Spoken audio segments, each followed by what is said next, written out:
मैं ग्रेटर नोएडा में हमारे साथ हैं राजकुमार भाटी जी। जाने पहचाने हैं, मैं सीनियर मीडिया प्रवक्ता है समाजवादी पार्टी के। अभी इन्होंने गुजर चौपाल चलाई थी गुजरों को जागरूक करने के लिए। दादरी गौतम बुद्ध नगर एक गुजरों का गढ़ है और हमारे जो यूपी है उसमें 132। और ये निश्चित तौर पर कह सकते हैं कि ये जो गुजर जागरूकता अभियान चल रहा है और गुजर समाज का भारी उपस्थिति उत्तर प्रदेश में है और इस बार गुजर समाज भारतीय जनता पार्टी के खिलाफ माहौल बना रहा है जी। तो उससे डर के ये योगी सरकार ने ये शासनादेश जारी किया है। लेकिन हमारे अभियान जारी रहेगा, हम जागरूकता का अभियान चलाते रहेंगे। हम उसमें जाति का नाम नहीं लिखेंगे, पीडीए चौपाल लिख देंगे जी। ये हमने तय के बाद हम उन 132 की 32 विधानसभाओं में जाके राजनीतिक जागरूकता अभियान चला रहे हैं, जिसके तहत गुजर चौपालों का आयोजन कर रहे थे, जिसपे अभी सरकार ने एक शासनादेश जारी करके रोक लगा दी है।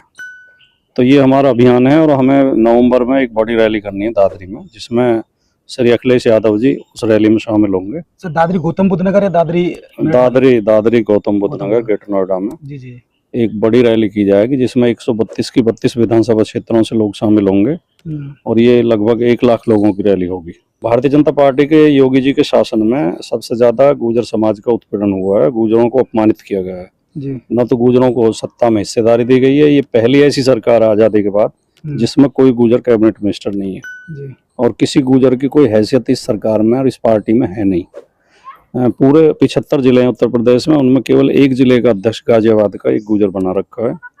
तो ये जो इन्होंने उपेक्षा की है, इससे नाराज होकर गुजर समाज समाजवादी पार्टी के साथ जुड़ रहा है जी। और हमने यही जागरूकता फैलाने के लिए अभियान शुरू किया और गुजर समाज इन्हें 2027 के चुनाव में जवाब देगा। और जो इस तरह की ये कारण घटनाएं कर रहे हैं, जैसे दादरी मंडौरा में लाठी चलाई गई, लोगों को जेल भेजा गया, तो ये सब इस वजह से हमारी मवाना की गुजर चौपाल नहीं हो पाई। बाकी चौपालें यथावत जैसे पहले से तय थी वो चलेंगी।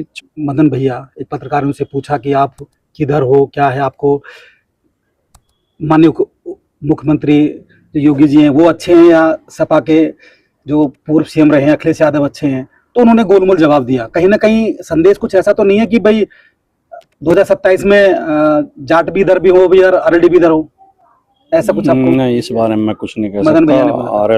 आरएलडी की जो जयंत चौधरी की साख राजनीति में खत्म हो चुकी है जी। जो आदमी अपनी बात का अपनी जुबान का पक्का नहीं होता उस आदमी को कोई विश्वास नहीं करता। आरएलडी ने उस नेता को धोखा दिया जिसने उनकी मरी हुई पार्टी को जिंदा किया, अखिलेश यादव जी ने जी। जीएसटी इन्होंने कम किया तो वो जीएसटी बढ़ाई किसने थी? बढ़ाई भी तो मोदी जी ने थी। तो पहले इन्हें नाक रगड़ के इस बात के लिए माफी मांगनी चाहिए कि मोदी जी 8 साल तक ज्यादा जीएसटी वसूल